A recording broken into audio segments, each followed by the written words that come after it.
na isuspendir ang Sa pinagkas. tao ka mag-issue sa war on drugs, palagis man subot ang higit na Ang tubig baha, noong binabot pa sa lampas na magitan. Siya daanas tinong ning kalayo ang apektado kang kasunod. Newsbreak. Sa headlines kan mga barata, localized suspension kang klase asin trabaho sa gobyerno pinabura ni Naga City Mayor Len Robredo. Deployment kang Naga City Police Office ngunyo na Peña Francia Festival preparado na. Itinagong badil, balasin pampasabog kan subuot mga rebelding grupo sa Masbate na diskubre kan Philippine Army. Uyan mga bareta sa aldaw na ini. Ako si Antoinette Eduardo. Nanghihinayang si Naga City Mayor Attorney Leni Robredo sa mga aldaw na mayo sa eskwelahan ang mga estudyante huli kan suspensyon kan klase dara kan low pressure area. Para man sa alkalde mas marhay kung gibuhon na sa nang localize ang suspension kan klase. Aramon taan kompletong detalye sa report ni Christine Reyes.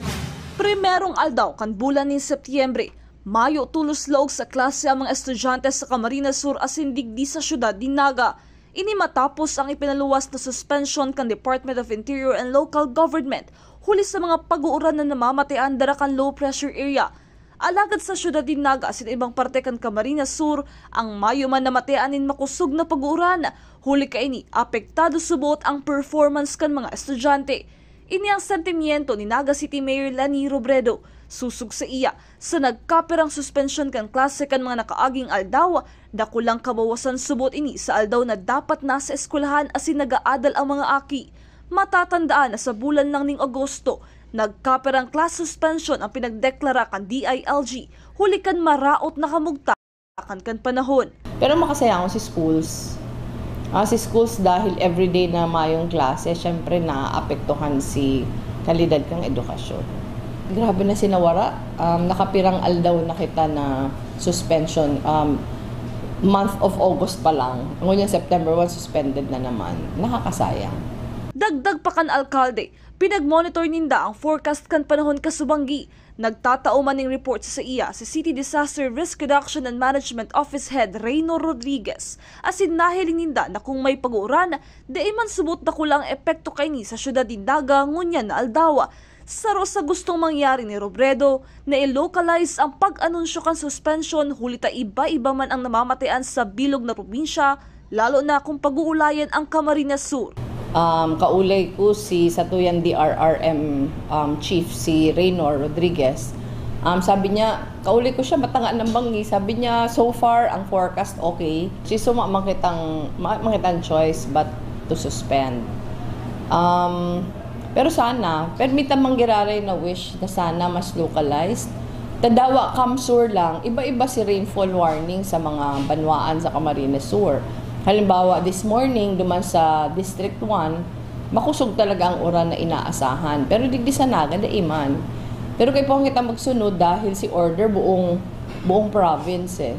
Mientras tanto, bukas man na nagkaperang opisina kan City Hall, lalo na si mga yaon sa security as in health sector, para sa mas marikas na aksyon and kaso may kasiributan.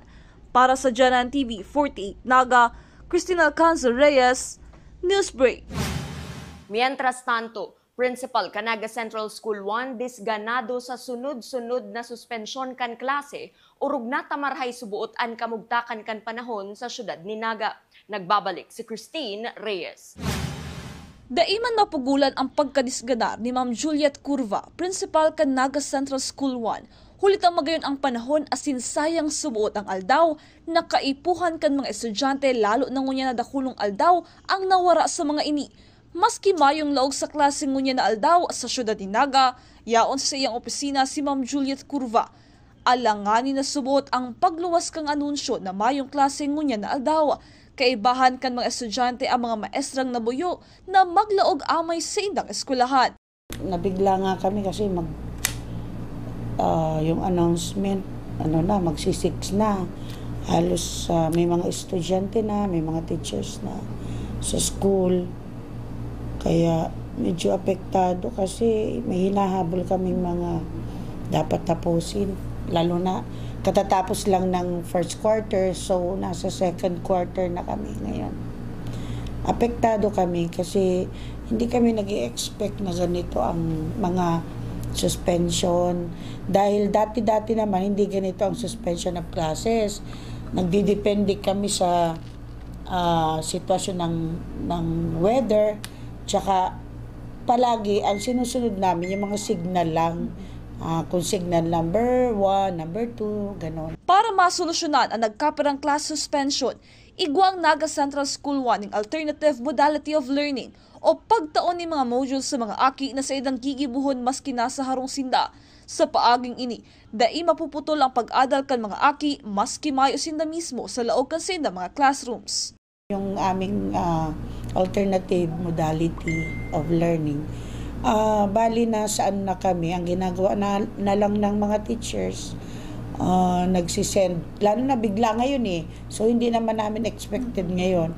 So sending na lang ng mga learning activity sheets, tapos yung mga books na, may mga books na subjects, so doon na lang sumusunod yung kung basahin ang ganitong topic, tapos may follow-up activities, yun na lang ginagawa. Para sa Genan TV 48 Naga, Cristina Alcanzo Reyes, Newsbreak.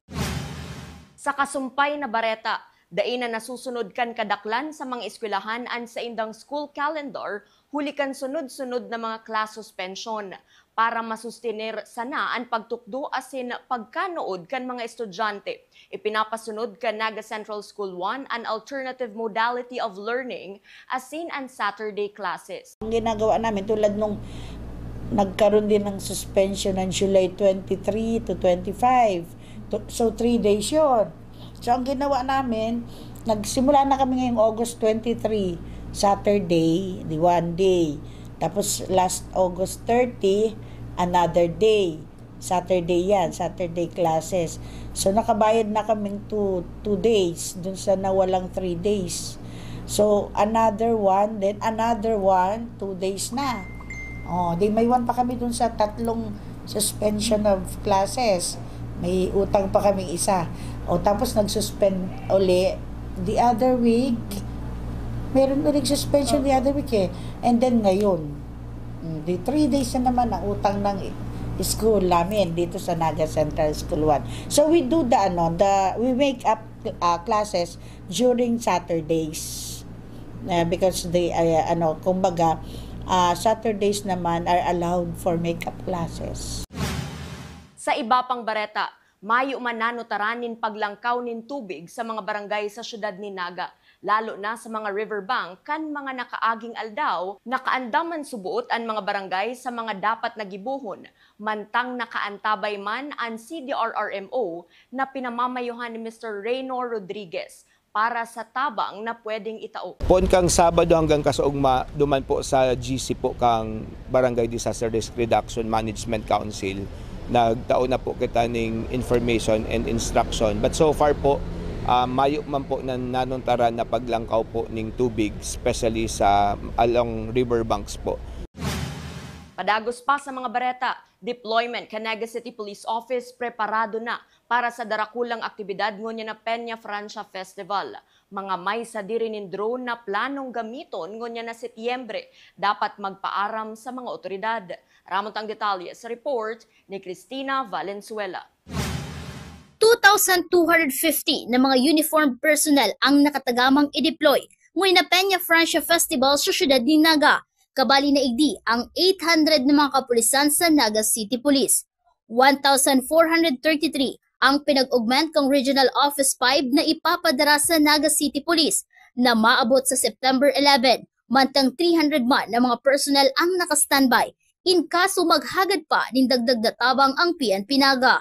As to the deployment po, igwa po kaming total of 2,250. Kabali na po ang Naga City Police Office. Ang augmentation ta po dyan ay nasa 1,433 plus yung 300 na standby support. No? So yan po ang latest ngunyan. I-deploy lang sa mga darakulang aktibidad araw kang translasyon prosesyon, military parade as in fluvial ang nasabing 1,433 na mga personnel na maging katabang kang Naga City Police sa pagbantay sa mga matataong lugar, sabi ni Police Lieutenant Colonel Chester Pumar. Bali gagamiton talang si augmentation ta pagdarakulaan na activities like yung sa fluvial, military parades, and yung mga processions na ma-involve ng dakulang crowd. So dumanta lang po i-deploy yung mga augmentation siya. The rest, kayang-kaya po kang Naga City Police Office. Apwara kaini, may mga drone na gagamiton ang kapulisan para i-monitor ang sitwasyon sa mga matataong lugar. May pangako din ang opisyal sa mga day otorisadong magamit ng drone na makipag-kooperar o magpaaral sa Naga City Hall o sa Joint Task Group. Pinapagana ngunyan itong drone patrolling na tinatawag, no? May mga location kita kang mga drones. And siguro panawagan na din diretso na sa mga day otorisado po na magamit ng drones, magpaaram po kamo sa City Hall or sa Joint Task Force ta siguradong iti-take down po ang sa indong mga drones. Para sa GNN TV 38 Naga, Cristina Valenzuela, Newsbreak. Sa iba pang issue, nag-request na ang Naga City Police Office sa lokal na gobyerno kan Naga na magdeklara ng liquor ban ngunya na Peña Francia Festival para maibitaran ang anuman na aksidente mantang pinagseselebrar ang kapistahan sa syudad. Susug ki Police Lieutenant Colonel Chester Pumar, tagapagtaram kan NCPO, dais subuot mapupugulan ang pag-irinuman urug na kun may nagpapabakal nin arak. Alagad, higot na ipapatupad ini kan PNP Naga sa mga aldaw na sa indang pinag-request sa LGU.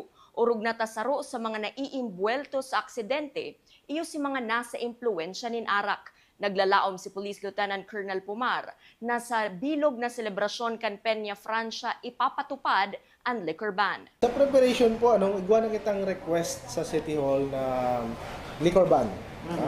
Dapat mas magay talaga magkaigong liquor ban. Although date naman talaga yan mapupugulan, ang liquor ban, nakapokus po yan duman sa mga nagtitirinda na bawal silang magpabakal. So ang hapot nga niya, what if kung 2 months ago pa lang, nakabakal na. So yan, masakit talaga pong pugulan pag abot sa liquor. Pero sa kaaldawan, may mga aldaw na nirequesta ng liquor ban para maiwasan na po itong mga insidente. Mostly na naging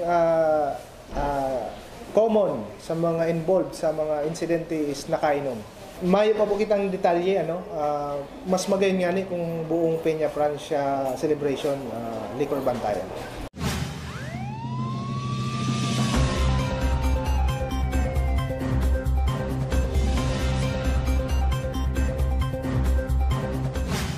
Sa police report, curfew for minors, higot na ipapasunod kan Barangay Igualdad, Syudad ni Naga. Maski ngunyan na Peña Francia Festival. Ramon tang kompletong detalye sa report ni Cristina Valenzuela. Saro ang Barangay Igualdad sa Syudad ni Naga sa nagpapautob ngunyan ng curfew para sa mga minor de edad na residente kan sa indang lugar puon sa oras na alas 10 nin banggi hasta alas 5 nin aga. Ini sa irarom kang City Ordinance No. 2004-72 na pinag-implementar man kang Barangay Igualdad. Susug kipunong Barangay Angelo Benjola, regular subuot ang pagpatulya kang mga barangay tanod sa indang lugar para liwat ipagrumdum, tuyawon asin i-rescue ang mga minor de edad na yaon sa tinampo. Tulos man na pinagtuturn over kang barangay sa mga magurang ang mga nadadakop na aki na nagbalgar sa curfew. Ang pag-implementar kang curfew for minors po sa Barangay Igualdad, sigun po yan sa City Ordinance and ganyan po sa aprobadong Barangay Ordinance kan barangay na proponido po ni Kagawad Emmanuel Borromeo padagos sa paagining regular na foot patrolling. Pag sinabing regular, everyday po ang samuyang pagpapaikot, pagirumdum, pagtuyaw, asin pag-rescue po sa mga aki na yaon po sa tinampo. Manlain-lain po kaya ang rason kayan. So, minsan kadaklan family problem, minsan po kaugalian. So, kapag uga kaming nare-rescue, tulos mi po iyan na pig-to-turnover mismo sa magurang. Dagdag pa kang kapitan, magiging dakulang angat sa mga barangay tanod ang pagpautob ng curfew ngayon na Peña Francia Festival, lalo na tamayong klase. Asin harani pa ang sa indang barangay sa Barangay Sabang kung sa inyaon ng peryahan. Alagad padagos ining imomonitor kang barangay asin madugang subuot nin mga barangay tanod na mapatulya pasiling sa may Felix Plaza Street Sabang para maasigurar na pagpatak ning alas 10 nin banggi mayo ng minor de edad na mahihiling sa tinampo. Apwara kaini, makikipagkoordinar man si Kap Benjola sa may sadiri kang peryahan asin sa barangay official kang Sabang. Yan po ang challenge kang kapiyastahan, especially na holiday iyan sa mga estudyante, elementarya, sekundarya. So, ang gigibuhunta sigun po kan dati, may pag-monitor po kita kang pag-foot patrol, dagdag na po dyan sa may Felix Plazo Street, harani sa LCC. Ngarig masiguro ta po na ang mga minor de edad, yaon na po sa laog ng harong pag oras po ning alas 10. Saro pa po dyan, makikikoordinar po kita sa may sadiri po kan peryahan, asin sa lokal na gobyerno po kang Barangay Sabang sa pamamayo ni Cap Cyrus, ngarig tarabang-tabang po sa pag-implementar kang curfew for minors. Para sa GNN TV 48 Naga, Cristina Valenzuela, Newsbreak. Mientras tanto, inako ni punong Barangay Bendiola na may nagkaperang minor de edad ang nagbalgar sa curfew na na-rescue kan barangay.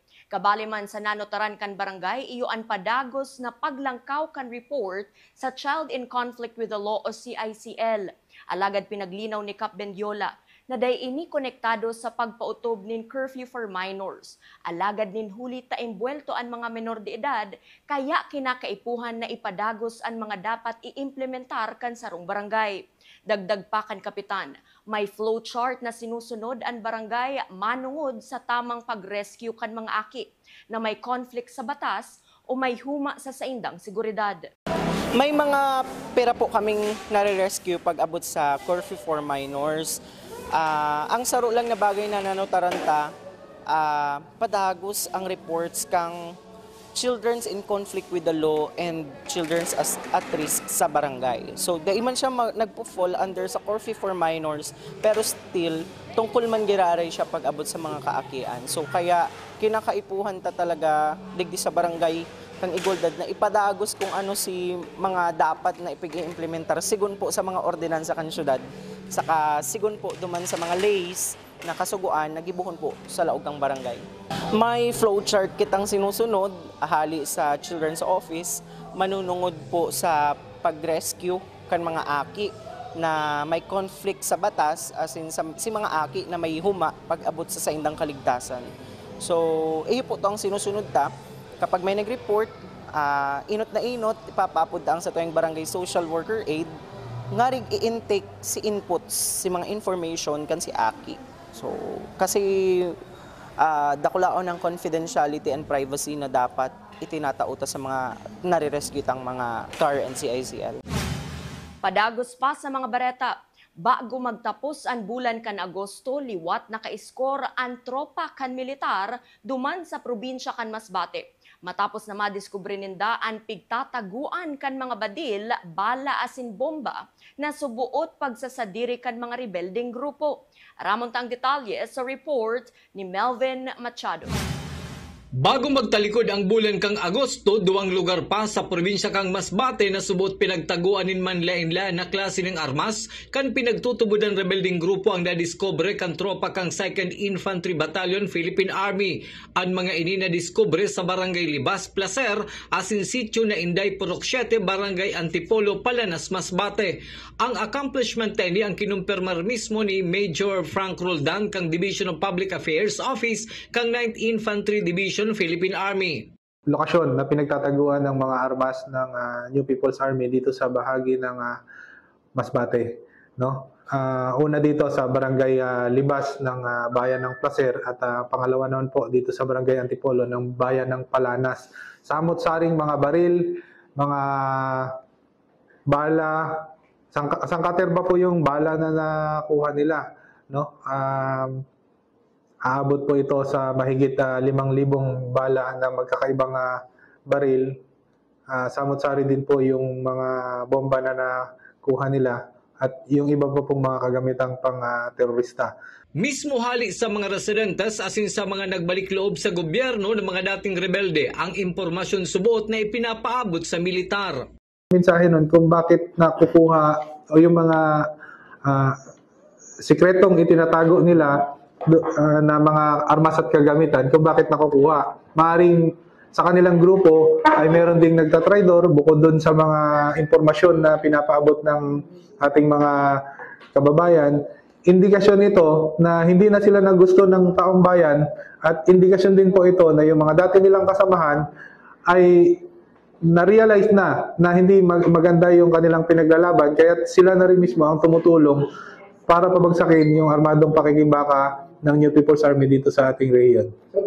Nakatalaan man i-turnover sa PNP Explosive Ordnance Division ang mga na-recover na pampasabog para sa tamang disposal kan mga ini. Para sa GNN TV 48 Naga, Melvin Machado, Newsbreak. Mientras tanto, ang sunod-sunod na military operation kan 9th Infantry Division Philippine Army ang parte subuot kan direktiba ni Major General Aldwin Almasi, Division Commander kan 9th Infantry Division Philippine Army na magkaigwanin focus military operation para masunod nindaan sa indang timeline na antes magtapos ang taon na ini, ubos naman ang natatadang bilang kan mga rebelding grupo sa rehiyon. Group, alinsunod po ito doon sa kautusan ng aming bagong commander na si Major General Aldwin Almasi na isagawa ang focus military operations nang sa ganun mabit namin yung aming timeline na bago matapos ang taon ay ubos na yung remnants ng New People's Army dito sa rehiyon. Kung kaya't ang aming mga kasundaluhan po doon sa ground ay puspusan po yung mga operasyong isinasagawa sa pakikipag-ugnayan po sa mga miyembro ng komunidad at sa mga local officials doon sa lugar kung saan sila nakadestino. Yan ang mga bidang baretang nakalap kan mas pinakusog na puwersa kan GNN TV 48 Naga News and Bicol Affairs. Dai malingaw na i-follow ang samuyang official Facebook page, GNN TV 48 Naga. Padagos kaming mahatod nin mga baretang garantisadong nangingenot as sinapapanahon. I-hit ang subscribe button sa samuyang official YouTube channel, GNN TV 48 Naga, para updated kita sa mga bareta asin istoryang bida. An Bicolano, ako si Antoinette Eduardo, asin ini ang GNN TV 48 Naga Newsbreak. Naga City Police Office. Man pinagsubo kasi ng opisina na isuspender ang Sa pesyalidad. taho ko ng issue sa war on drugs, palagis man subutang higit na Ang tubig baha, nung binabot pa sa lampag na medical. siya na anas tinong tubig kalayo ang apektado kang kasi. Newsbreak.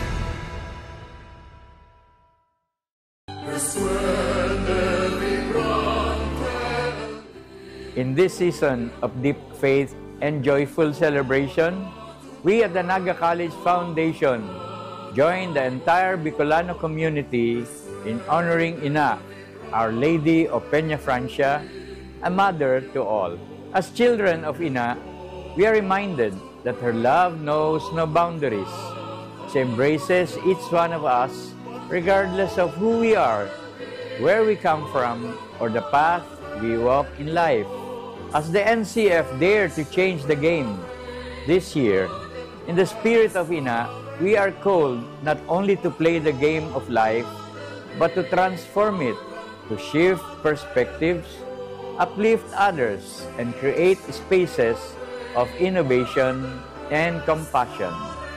Just as Our Lady welcomes us all as her children, so too must we reimagine education and service as opportunities to change the narrative for not just for our students, but more so for our communities and our nation. As Tigers, we celebrate with gratitude and devotion, and may this year's devotion to Our Lady of Peña Francia empower us to change the game in our personal lives and collective mission, ensuring that what we do as an institution always honors God, serves humanity, and uplifts Bicol and our nation. Viva la Virgen! Viva el Divino Rostro!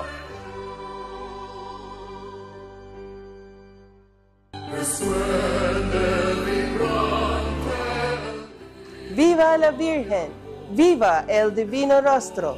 Sa okasyon kakapestahan ni Ina ang mahal na Birhen ng Peña Francia, magpasalamat kita sa iyang padagos na pag-ataman, pagtabang asin pagmangno sa gabos ng mga Bicolano. Sa puso ni Lambang Bicolano, si ina iyo ang tunay na ina, mamumuton, mapagpasensya, asin pirming andam magdangog sa satong mga pangaji. Sa iyang bendisyon, padagos kitang maglaom, magtarabangan asin magpadagos sa buhay na may pagtubod. Sa gabos na deboto, mga bisita asin pamilyang nag-uuli para sa selebrasyon, mabuhay kamo. Ipadagos tang iwagayway ang grasya ni ina sa puso, sa pamiibi, asin sa satong pagkakasararo. Hale sa Center for Research, Learning and Development ng Naga College Foundation, Diyos Mabalos, Viva la Virgen!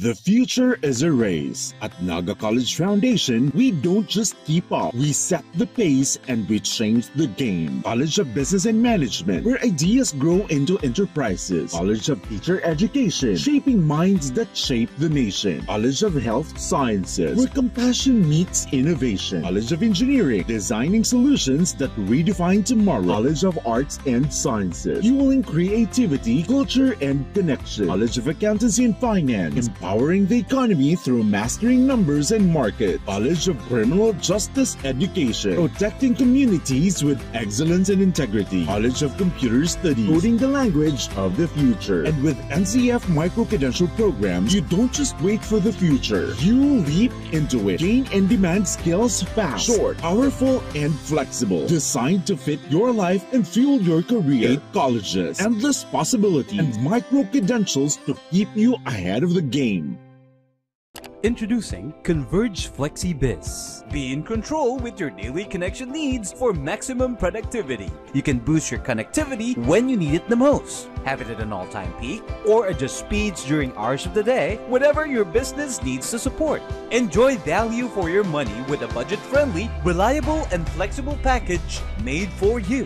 No data cap. Stream on pure fiber connection that you deserve. Converge FlexiBiz. Contact us to know more.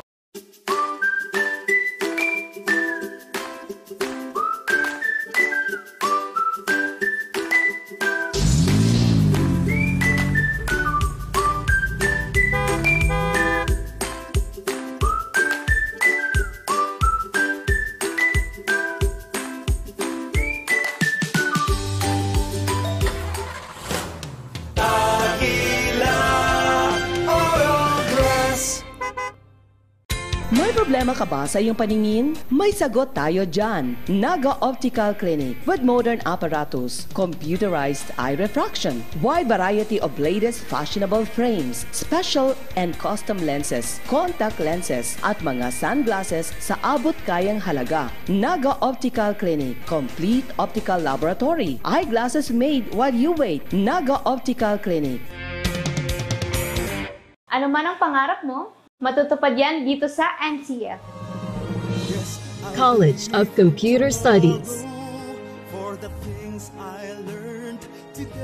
College of Arts and Sciences. College of Teacher Education.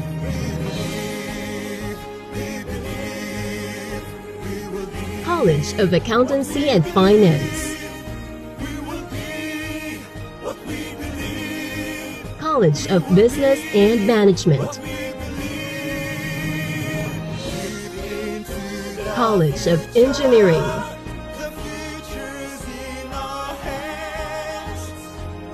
College of Health Sciences. College of Criminal Justice Education. Let your quest begin here at the Naga College Foundation, because we don't just educate, we elevate. Experience NCF high-quality education and be part of the community of champions. Be a Tiger now. Leap into the future.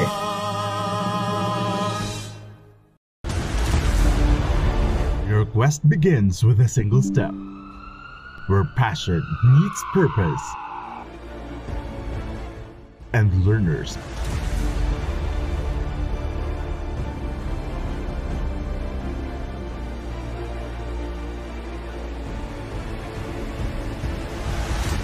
become leaders. This is where champions in healthcare are made, with AI-powered, world-class, real-life simulating laboratories, top-tier clinical instructors, healthcare industry innovation-focused curriculum, and skills management. The Naga College Foundation College of Health Sciences is your premier choice in excellent healthcare education.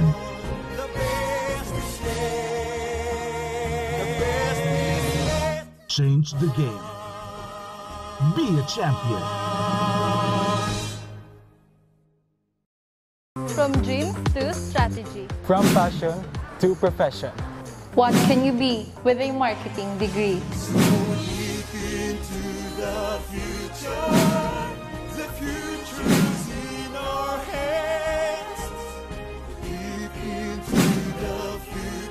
We create brands that connect. Be bold, be the brand. Hashtag market your future. It all starts here at the Naga College Foundation, BSBA Marketing Management. Start your quest to success. Be a Tiger today. Enroll now. The fastest growing fiber internet got even faster. Again! Dahil ang doble na, di noble pa. Converge Fiber X Plan 1.5 from 100 Mbps is now 200 Mbps. Doble ulit ang bilis, doble ulit ang sulit. If you're an existing subscriber, automatic upgrade ito. And if you want to make it permanent, just agree to our new terms and conditions. As simple as that, no new application, and it's absolutely free. New Converge Fiber X Plan 1.5. Ang dobleng sulit, new offers from Converge. Doble na, di noble pa! At the heart of every dreamer lies the future of limitless possibilities. At Naga College Foundation, we understand the journey. With proper guidance, inclusive community, and state-of-the-art facilities, your dreams can become a reality. We are a training ground for future innovators, where quality education continues to thrive and service meets excellence. We develop students for more than a career. We equip them with the right skills and attitude to leap into a future of limitless possibilities. Your future is waiting. All you have to do is to begin. Meet your future self and choose NCF.